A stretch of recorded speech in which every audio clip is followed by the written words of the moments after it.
The path followed by the Oregon Trail, California Trail and Mormon Trail spans 400 miles through the U.S. state of Wyoming. The trail entered from Nebraska on the eastern border of the state near the present-day town of Torrington and exited on the western border near the towns of Cokeville and Afton. An estimated 350,000 to 400,000 settlers traveled on the trail through Wyoming between 1841 and 1868.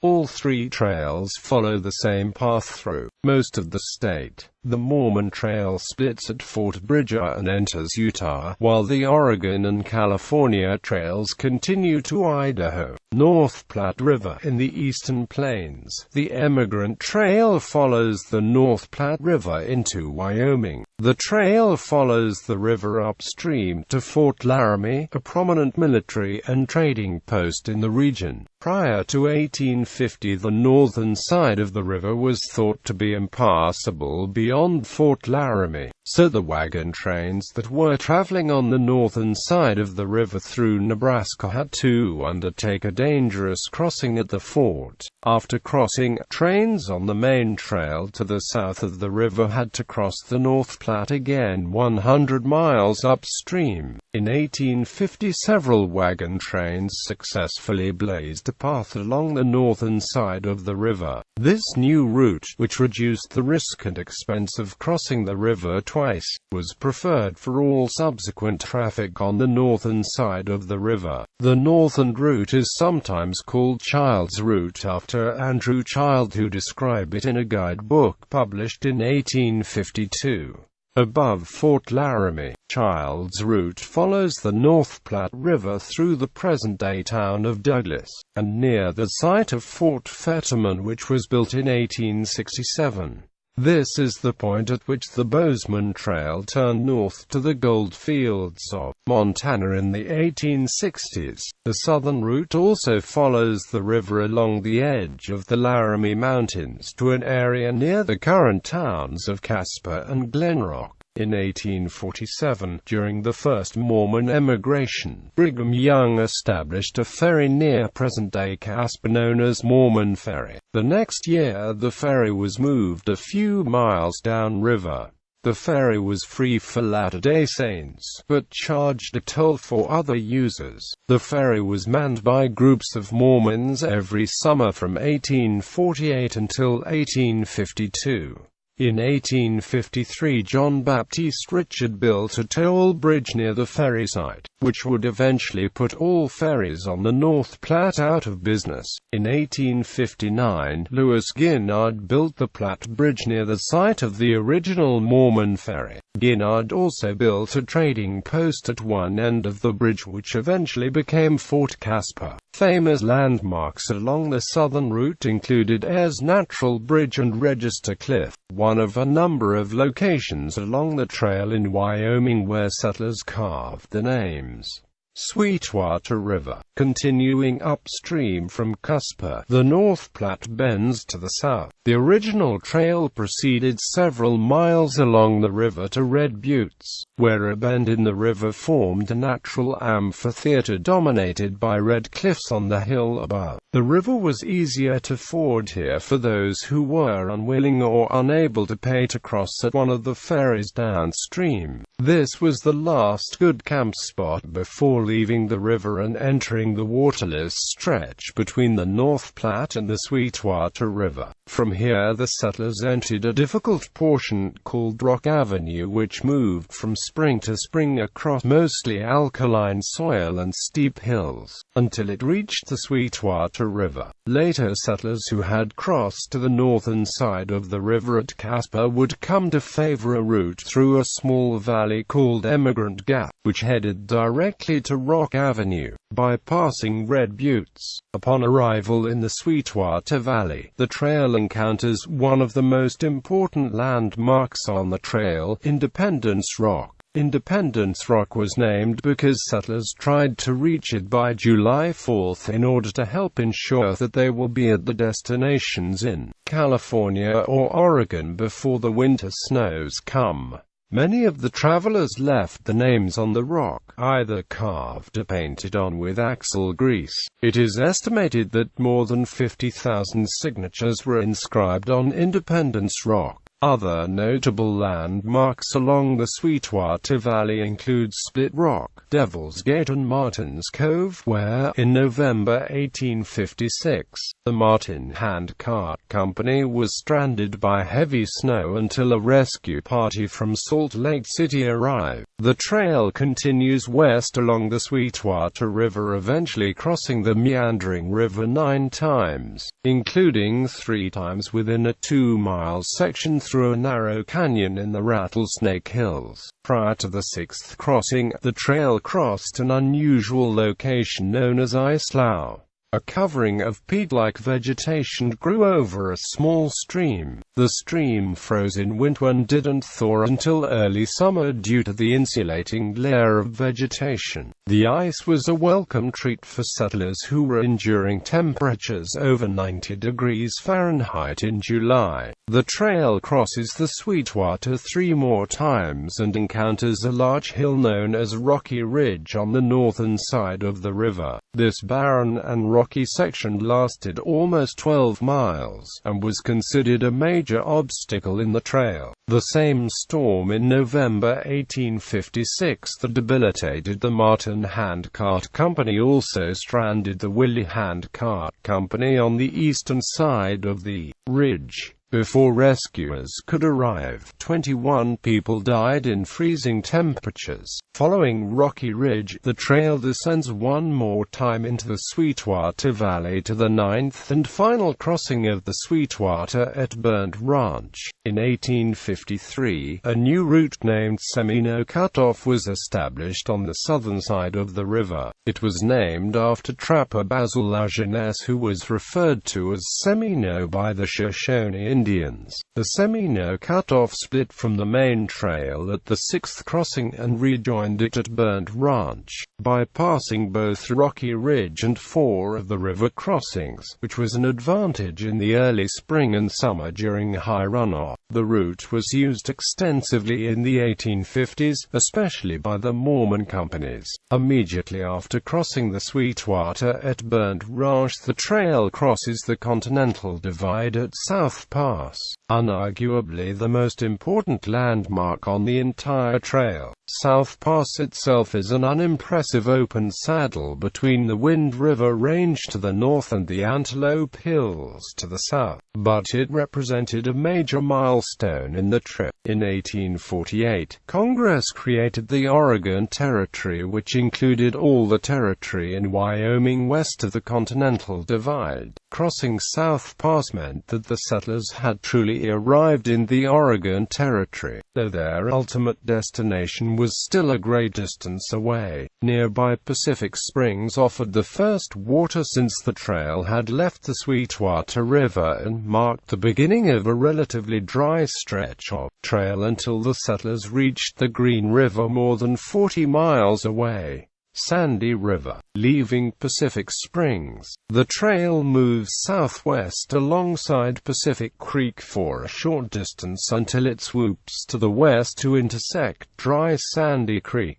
a small stream that is a tributary of the Little Sandy River, which in turn flows into the Big Sandy River. True to its name, the water level on the Dry Sandy varied depending on the time of year and was often dry. South of the Dry Sandy Ford, the trail split into 2 major sections: the main route, which continues south to Fort Bridger, and the Sublet Cut Off, which proceeds west directly to the Green River and Bear River valleys bypassing Fort Bridger. The point at which the trails diverge is known as Parting of the Ways. 11 miles south, the main trail fords the Little Sandy. Here, a secondary path to the Sublet Cut Off leads from the Little Sandy Pony Express station that was based here during the emigration period. The main trail goes on to ford the Big Sandy near the present-day town of Farson. The trail proceeds along the northern side of the Big Sandy to its confluence with the Green River. Fording the Green River was very risky, so most travelers used one of a number of ferries operating on the Green River, including the Lombard Ferry and the Robinson Ferry.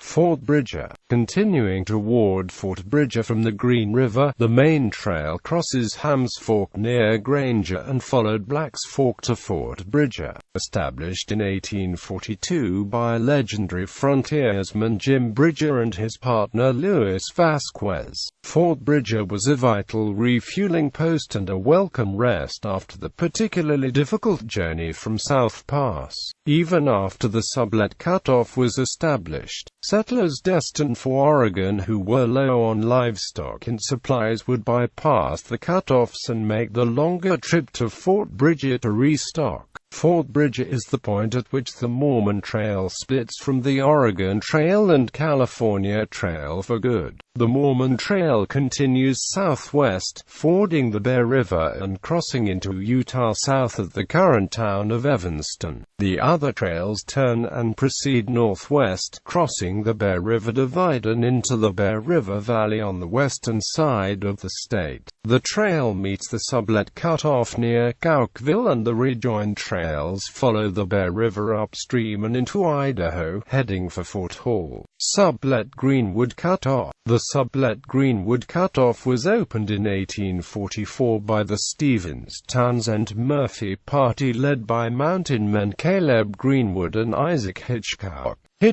an old trapper and one of the first of his kind to have been in California in 1832, recommended that the wagon trail go due west from the Little Sandy and cross 40 miles of desert territory to the Green River and from the cross the ridge into the Bear River Valley, completely bypassing Fort Bridger and the crossing of Bear River Ridge. The route shaved about 85 miles and 7 days off the main route, but the decision to cross nearly 45 waterless miles before reaching the Green River was not one to be taken lightly. Settlers had to decide between time and the health of the livestock. A traveler in 1846 wrote, "We lay by preparing to crossing the cut-off to Green River, a distance of 40 miles without wood or water, set out on the journey at 3 a.m. and landed on Green River, the distance aforesaid, at 3 o'clock of the 19th. It being 24 hours drive, the route reached the height of popularity during the California gold rush of the 1850s, when a desire to speed to the California gold fields outweighed the risks. The route was named the Sublet Cut Off by Joseph Ware in his popular 1849 guidebook to the trail, after an individual named Solomon Sublet who told him about the route, and not William Sublet as is popular myth. The popularity of the guidebook during the 1850s cemented the name, though most scholars today call it the Sublet Greenwood Cut Off after its original discoverer. As on the main route, several ferries operated where the cut-off crossed the Green River near the present-day town of La Barge. Early settlers crossed the Names Hill Ford, which was barely passable when the water was low. Later the Names Hill Ferry offered a safer alternative. The nearby Mormon Ferry was located a mile upstream, and the Mountain Man Ferry operated during the gold rush days. West of the ford is its namesake, Names Hill, which is a prominent emigrant recording area, with signatures and other carvings. One notable signature is James Bridger, 1844, trapper. It is unclear if the signature is authentic, since Bridger was known to be illiterate. The hill also features Native American pictographs. A secondary cutoff named the Slate Creek Kearney cutoff breaks from the main trail near the Lombard Ferry on the Green River, and meets the Sublet cutoff on Slate Creek Ridge at Emigrant Springs. This route was slightly longer than the Sublet, but had the advantage of only 10 waterless miles rather than the 45 endured on the Sublet Trail. Lander Cutoff. The Lander Road, located further north than the main trail to Fort Hall, also bypassed Fort Bridger and was about 85 miles shorter to Fort Hall. It was built under the supervision of Frederick W. Lander by federal contractors in 1858, one of the first federally sponsored roads in the West. Lander's road officially was called the Fort Kearney, South Pass and Honey Lake Road and was a federally funded attempt to improve the Oregon and California trails. The little-used Honey Lake part of the proposed route near the present states of Nevada and California border was improved in 1859 under Lander's direction but did not go much beyond improving some watering holes. Work ceased in 1860. The Lander Road was the first section of the federally funded road through the future states of Wyoming and Idaho. Expeditions under the command of Frederick W. Lander surveyed a new route starting at Burnt Ranch following the last crossing of the Sweetwater River before it turned west over South Pass. The Lander Road followed the Sweetwater River further north, skirting the Wind River Range before turning west and crossing the Continental Divide north of South Pass. The road crossed the Green River near the present town of Big Piney, Wyoming and then passing over 8,800 feet Thompson Pass in the Wyoming Range near the head of the Grays River and then crosses another high pass across the Salt River Range before descending into Star Valley. The trail entered Star Valley about 6 miles south of the present town of Smoot, Wyoming. From Smoot, the road then continued north about 20 miles down Star Valley west of the Salt River before turning almost due west at Stump Creek near the present town of Auburn, Wyoming and passing into the present state of Idaho and following the Stump Creek Valley about 10 miles northwest over the Caribou Mountains. Now goes through Tin Cup Canyon to get across the Caribou. Closing parenthesis.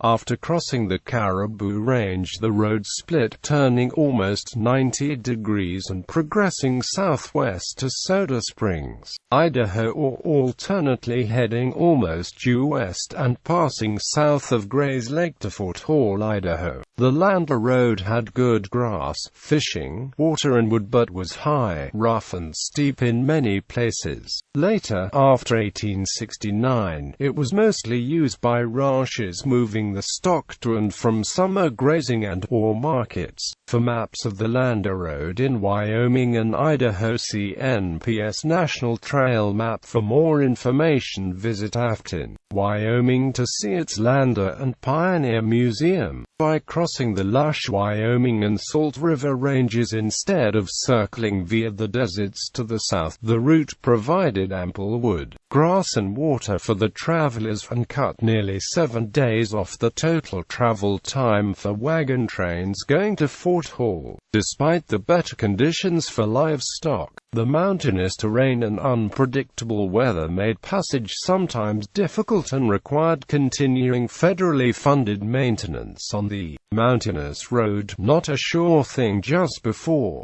during and after the American Civil War. Funds were appropriated in 1858 and 115 men completed the road in Wyoming and Idaho in 90 days, clearing timber and moving about 62,000 cubic yards of earth. The Landers Road Cut Off opened in 1859 when it was extensively used. Records after 1859 are lacking and its use after that period are assumed to sharply decrease since the Sublet Cut Off. The Central Overland Route and other cut-offs were just about as faster and were much less strenuous. Today the Lander Cut Off Road are roughly followed by a series of county and Forest Service roads.